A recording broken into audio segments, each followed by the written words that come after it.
रथ का संचालन करके गई है, स्वर्ग सारथी बन के गई है। और जिस समय देवताओं के पक्ष से महाराज ने दैत्यों से युद्ध किया तो याद रखना पूरा का पूरा युद्ध का भार महाराज दशरथ ने अपने ऊपर ले लिया और कहा देवताओं से तुम चिंता मत करो, इंद्र को पीछे किया, स्वयं आगे आ गया, आगे आ गया। जैसे ही महाराज दशरथ आगे हुए, इंद्र को पीछे किया, कहा डरने की जरूरत नहीं है। बाणों की बौछार होने लगी साहब। एक राक्षस की कुदृष्टि पड़ी महाराज के रथ पर कि रथ को प्रभावित कर दिया जाए, और जैसे उस दैत्य ने कुदृष्टि डाली तो महाराज का रथ प्रभावित हो गया। उसने सारी ताकत जो है रथ पर लगा दी। जैसे ही रथ प्रभावित हुआ तो रथ का पहिया जो है हटने लगा और रथ जो है अस्तित्वहीन होने लगा। वायु के वेग से रथ चल रहा था, लेकिन वायु के वेग में पहिया संतुलन बनाए हुए थे। बोलो भाई, वायु के वेग में जो पहिए थे वो क्या बनाए थे? संतुलन बनाए हुए थे। लेकिन जैसे ही पहिया निकलने लगा, अब रथ हिलने लगा, और जैसे ही रथ हिलने लगा, कैकेयी ने देखा, महाराज दशरथ ने कहा कैकेयी संतुलन बिगड़ रहा है, निश्चित किसी राक्षस की कुदृष्टि पड़ गई है।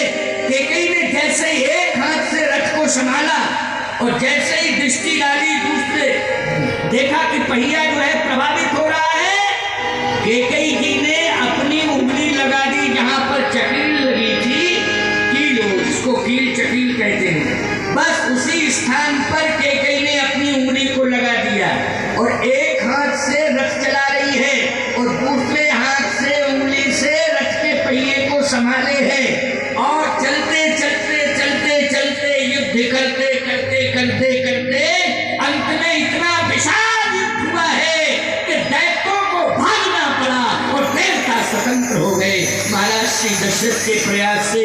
अच्छा, ईमानदारी से बताओ, दशरथ जी से ज्यादा वीरता किसने दिखाई है? बोलो, कैकेयी ने दिखाई कि नहीं? और महाराज के अस्तित्व को भी बचा लिया, स्वर्ग के अस्तित्व को बचा लिया, देवताओं के अस्तित्व को बचा लिया, और पराजित होकर के दैत्यों को भागना पड़ा।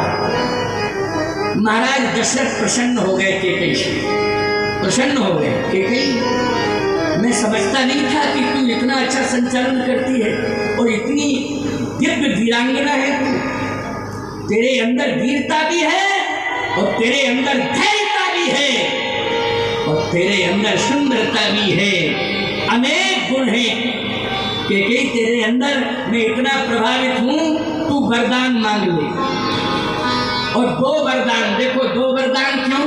एक वरदान तो रथ तूने इतना अच्छा चलाया है उसके बदले में मांग ले, और दूसरा वरदान तूने रथ को बचा लिया है, उससे प्रभावित होकर दूसरा वरदान मांगना। एक तो रथ का संचालन तूने बहुत अच्छा किया है, एक वरदान उसके बदले, और दूसरा तूने रथ को बचा लिया है, दूसरा वरदान तू रथ को बचाने में मांग ले। मैं प्रभावित हूँ क्योंकि तूने रथ को बचाया है, इसलिए दूसरा वरदान में बचाने के हेतु से दूंगा, मांग।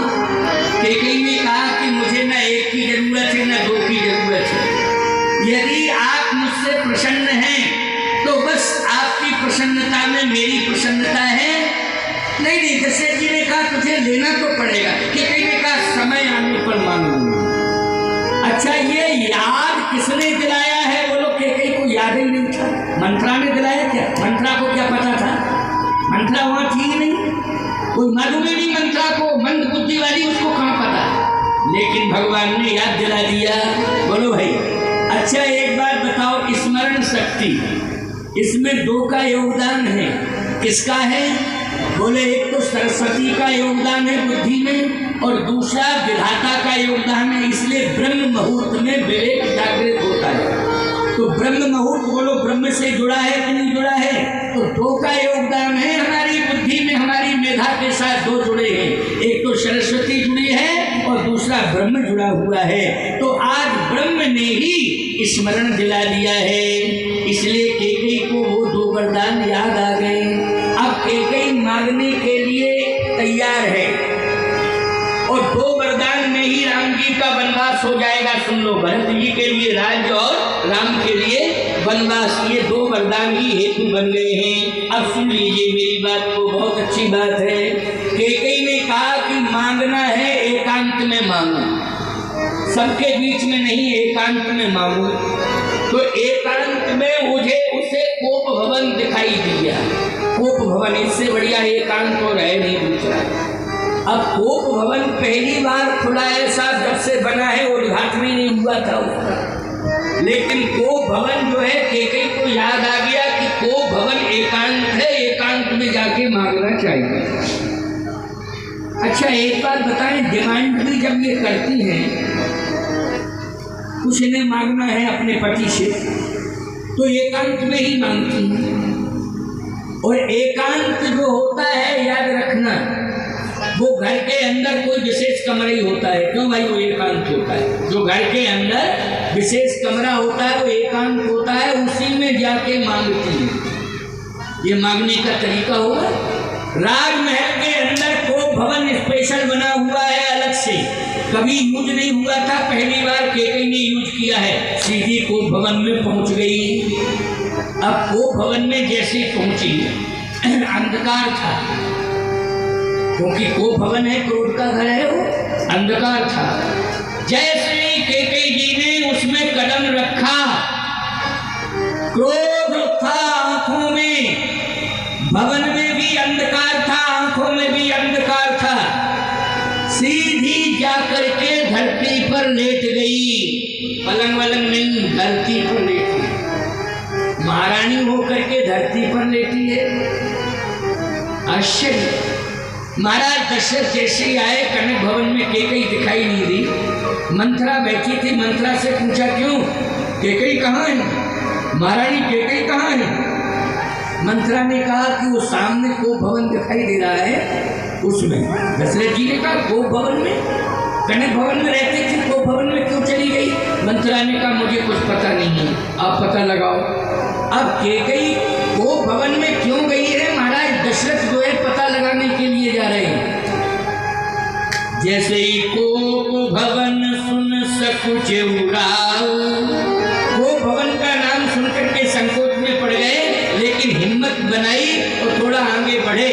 और जैसे ही आगे बढ़े, कोप भवन के दरवाजे खुले हुए थे और कैकेयी पड़ी थी। अंधकार था, कैकेयी भी अंधकार में पड़ी है, तो बड़ी भयावही स्थिति में पड़ी है, याद रखना। केस खुले हुए हैं और धरती पर पड़ी है महारानी होकर के, केस खुले हुए हैं। महाराज दशरथ ने कहा कैकेयी, तू सोने के पलंग पर बैठती थी, तेरे सुंदर केश बंधे हुए रहते थे। नारी के केश तभी सुंदर हैं जब बंधे हों। बंधे हुए केश ही सुंदर केश माने जाते हैं। इसलिए सुहागवती नारी को कभी भी केशों को खुला हुआ नहीं रखना चाहिए, और सिर भी कभी खुला हुआ नहीं होना चाहिए। केश भी सिर के खुले हुए नहीं होना चाहिए। केश बंधे हों और सिर ढका हुआ होना चाहिए। ये मर्यादा है। बहुत सी तो अभी ऐसे ऐसे कर रही है बैठी बैठी, मानो हमने कथा में कहा तो उनको याद आ गया, नहीं सिर ढकना चाहिए। नहीं, आजकल तो फैशन ऐसा अजीब सा चल गया है कि सिर क्यों ढकेंगी? अगर सिर ढक लेंगी तो कटिंग छटिंग सेटिंग का महत्व। समस्या तो इस बात की है, अगर सिर ढक लिया तो कटिंग छटिंग सेटिंग इसका कोई महत्व नहीं है। नहीं, केस बंधे हुए हो और सिर ढका हुआ हो। यह है सुहागवती नारी की पहचान, यही है नारी की श्रेष्ठ मर्यादा। और केवल इतना ही नहीं होना चाहिए, अगर सुहागवती नारी है तो मस्तक पर सिंदूर चमकना चाहिए, सिंदूर भी चमकना चाहिए। अगर सुहागवती नारी का सिंदूर चमकता है तो घर में भी प्रसन्नता रहती है। और याद रखना, समाज में वो निकलती है तो उस समय संपूर्ण रास्ते में मंगल का दिग्दर्शन होने लगता है। इसलिए ये मांगलिक स्वरूप है नारी का।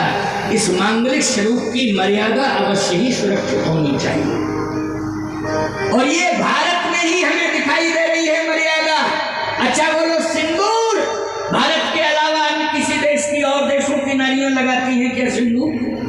नहीं लगाती है ना। सिंदूर से उन्हें क्या लेना देना, सिंदूर से कोई मतलब ही नहीं है, सिंदूर से कोई तात्पर्य ही नहीं है। भारत की नारी ही सिंदूर को मस्तक पर धारण करती है। और एक बात आपको बतावें, ये सिंदूर साधारण नहीं है माताओं, ये सिंदूर तुम्हें पति के द्वारा मिलता है और ये साधारण